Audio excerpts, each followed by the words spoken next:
Our Father cares, building up one another. May 15th. We then that are strong ought to bear the infirmities of the weak, and not to please ourselves. Romans 15:1. God does not want us to place ourselves upon the judgment seat and judge each other. When we see errors in others, let us remember that we have faults graver, perhaps, in the sight of God than the fault we condemn in our brother. Instead of publishing his defects, ask God to bless him and to help him to overcome his error.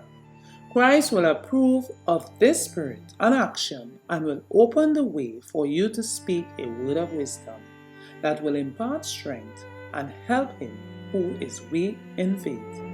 The work of building one another up in the most holy faith is a blessed work, but the work of tearing down is a work full of bitterness and sorrow.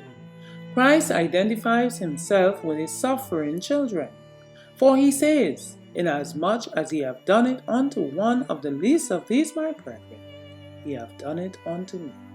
Matthew 25:40.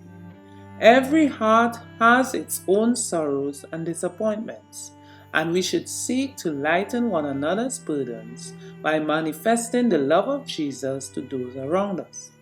If our conversation were upon heavy and heavenly things, evil speaking would soon cease to have any attraction for us.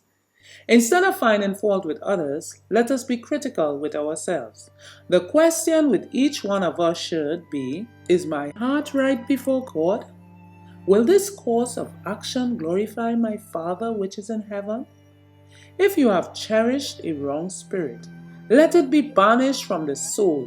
It is your duty to eradicate from your heart everything that is of a defiling nature. Every root of bitterness should be plucked up, lest others be contaminated by its baleful influence. Do not allow one poisonous plant to remain in the soul of your heart. Root it out this very hour and plant in its stead the plant of love. Let Jesus be enshrined in the soul.